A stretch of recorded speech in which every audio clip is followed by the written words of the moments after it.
Dia 20 de fevereiro. Santo Euquério Bispo. 738. A França foi a terra deste grande santo, que nasceu de pais virtuosíssimos, que deram ao filho uma educação esmerada, sobre a base de princípios cristãos. Antes de dar à luz o menino, a mãe dedicara-o a Deus. De boa inteligência, Euquério ocupou sempre um dos primeiros lugares entre os condiscípulos. Cedo se acostumou a ler um ou outro trecho da Sagrada Escritura. Certa vez, leu as palavras de São Paulo. 1 Coríntios, capítulo 7, versículo 29 e 31. O tempo é breve. O que resta é que, não só os que têm mulheres sejam como se as não tivessem, mas também os que choram como se não chorassem, e os que usam deste mundo como se dele não usassem, porque a figura deste mundo passa. Impressionado e iluminado por estas palavras, conheceu a vaidade do mundo e resolveu dizer-lhe adeus e entrar numa ordem religiosa. Fez-se religioso no convento de Rumieges, na diocese de Rouen. Chegou a um grau tão alto de virtude e santidade que foi eleito sucessor do bispo, quando este, seu tio do lado paterno, morreu. Prevendo, porém, que recusaria aceitar esta dignidade, os eleitores mandaram uma comissão a Carlos Martello, com o pedido de aprovar a eleição. Carlos Martello, que conhecia o alto valor de Euquério, não só deu a aprovação, mas mandou um mensageiro ao convento, onde Euquério estava, com uma ordem terminante de trazê-lo à força, caso isto necessário fosse. Euquério, conhecendo bem os perigos que acompanham a dignidade episcopal, pediu que desistissem da sua eleição. Quando, porém, os confrades lhe apresentaram as razões indubitáveis da vontade divina, Euquério obedeceu e aceitou a cruz episcopal. Exemplaríssimo como religioso, como bispo, havia de ser também cumpridor dos deveres.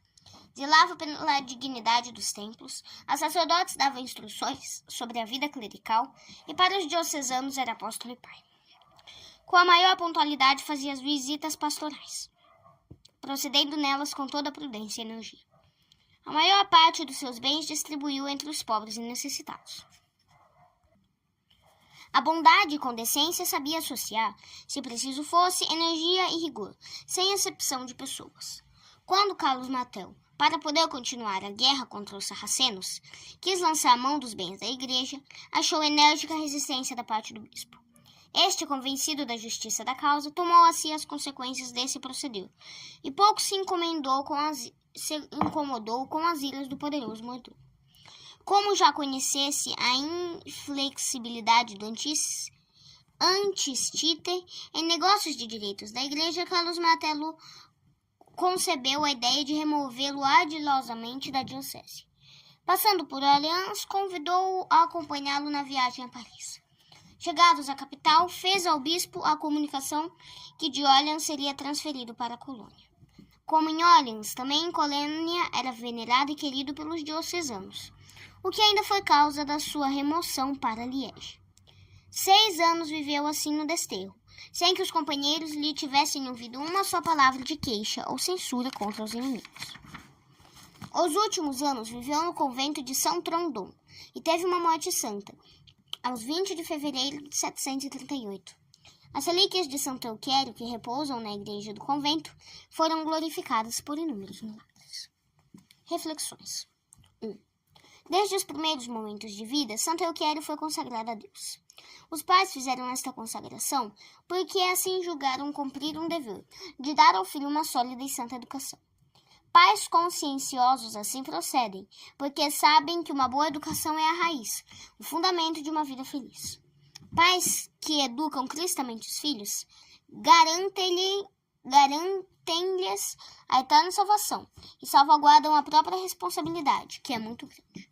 Quantos são os meninos que já na mais tenra idade, sorvem o veneno do vício, do pecado e da irreligião?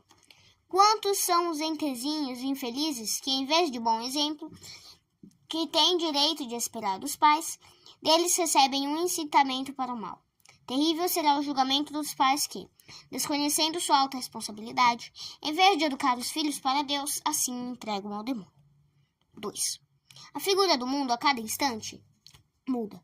Esta verdade fez com que Santo Euquério criasse um aborrecimento de tudo o que era mundano e procurasse unicamente as coisas divinas. Tudo é vaidade e aflição de espírito. Todos devem convencer-se desta verdade. Tudo é vaidade, menos servir a Deus e só a Ele amar. Vaidade é procurar honras e posições honrosas.